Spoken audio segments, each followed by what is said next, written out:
Welcome to This Explainer. Today, we're building a rock-solid, absolutely foundational understanding of economics, specifically tailored for you CFA candidates out there. Whether you're tackling Level 1, Level 2, or grinding through Level 3, we are bridging that gap from micro to macro to totally set the stage for your success. Right off the bat, I want you to internalize this idea. Economics is the framework that connects the entire CFA curriculum. Seriously, that's exactly how you need to approach your prep. It's not just an isolated topic, right? Or, a bunch of dry definitions to just memorize and forget after exam day. No way. It is the crucial engine that drives business, financial markets, and asset prices across all three levels. If you actually want to understand why a bond's yield is moving or why a stock looks overvalued, you absolutely have to understand this underlying economic engine. Okay, here's our game plan for this explainer. We'll be walking through a building blocks approach. We're going to start broad with the CFA economic framework, then drill down into microeconomics with supply and demand, and consumers and firms. Then we'll zoom back out for macroeconomics, covering measuring the economy and inflation and policy. Finally, we'll tie it all together with managing the portfolio. Let's dive in. Kicking things off with Section 1, the CFA economic framework. To truly understand market realities, we have to grasp how various forces interact on both the microscopic and macroscopic levels. Honestly, economics drives markets through 5 core pillars. We're looking at how consumers make their everyday decisions, how companies figure out their production levels, how governments actually step in to influence economic activity, how central banks manage inflation, and of course, how global factors ripple through currencies and investments. As a successful candidate, mastering these 5 pillars is absolutely essential to truly understand asset price movements. Moving right along to Section 2, Microeconomics, Supply and Demand. Starting at the microscopic level, we hit the absolute foundation, market equilibrium. This is that exact, perfect point where supply and demand intersect. The intuition here is beautifully simple but incredibly powerful. Think about the law of demand. Assuming you hold all other factors constant, when the price of a product goes up, the quantity demanded goes down. Why? Well, consumers might just look for cheaper alternatives or delay buying it altogether. On the flip side, the law of supply tells us that higher prices actually encourage producers to ramp up production. They're chasing that greater profitability. So when these two opposing forces meet perfectly in the middle, boom, you get market equilibrium. Quantity supplied perfectly equals quantity demanded. No shortages, no surpluses. And that concept builds directly into the price elasticity of demand. Elasticity basically measures how sensitive one variable is to a change in another. Specifically, it's the percentage change in quantity demanded divided by the percentage change in price. If demand drops off a cliff the second a price goes up, we say that demand is highly elastic. Think of luxury goods, right? If a fancy designer watch gets way too expensive, you just postpone the purchase, no big deal.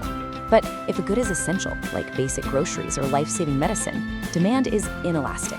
Consumers literally have to buy it, even if the price spikes. So you might be wondering, why does this actually matter for equity analysts? We are just learning this for fun, right? Elasticity is the exact metric that determines a company's pricing power. If you're analyzing a company that sells products with highly inelastic demand, you're looking at a business that can confidently raise its prices to protect its profit margins without losing a massive chunk of its customer base. And let me tell you, in the real world, that is a massive competitive advantage. All right, Section 3, Microeconomics, Consumers and Firms.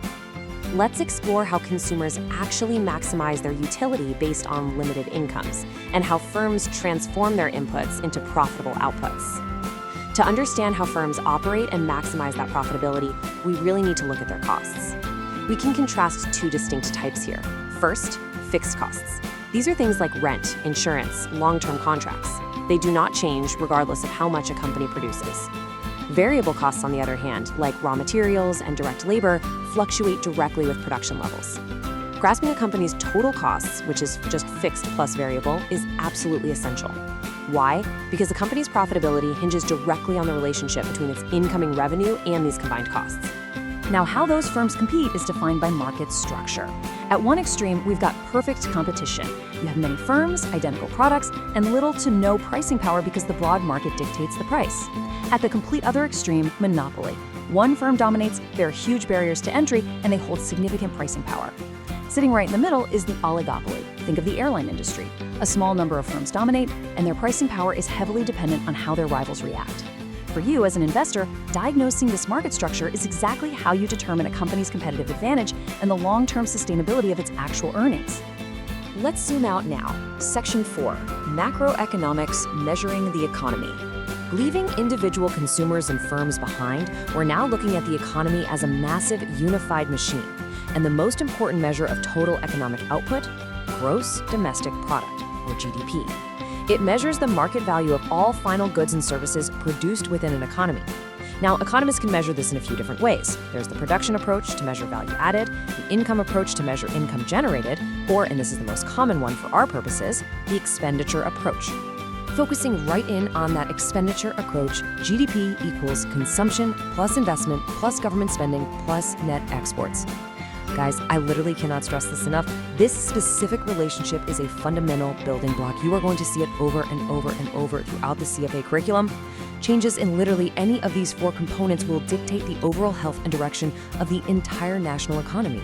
Now, looking past short-term spending, long-term economic growth really relies on 3 heavy hitters. First, labor, meaning a larger, more productive workforce. Second, capital. That's investment in machinery, infrastructure, technology. And third, productivity, which is simply the overall efficiency of producing those goods and services. When these 3 factors are firing on all cylinders, they drive significantly stronger economic growth. And why do we care? Because that growth directly influences corporate earnings, equity valuations, and where interest rates are ultimately heading. Moving on to Section 5, Macroeconomics, Inflation and Policy. We really need to understand how prices rise and how central banks step in to manage stability. So let's contrast the 2 primary causes of inflation. First up is demand pull inflation. This happens when aggregate demand just totally outpaces the economy's ability to produce goods. Think of it as too much money chasing too few goods, often driven by really strong consumer spending. Then we have cost push inflation. This occurs when the actual costs of production increase. We're talking spiking energy prices, severe supply chain disruptions, or rising wages. Understanding which of these is actually causing a sustained price increase is vital for accurately forecasting changes in purchasing power down the line. So let's pivot for a second and ask the big question.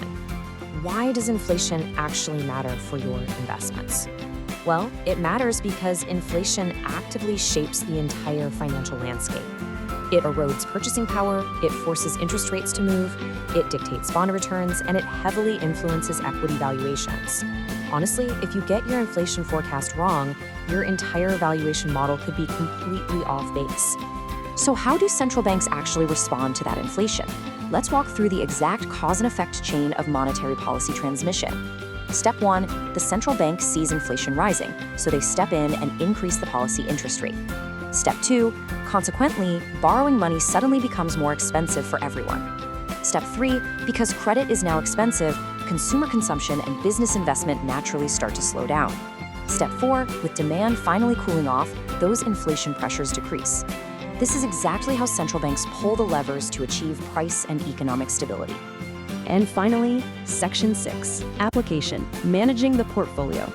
This is where we shift our focus specifically to Level 2 and Level 3 applications.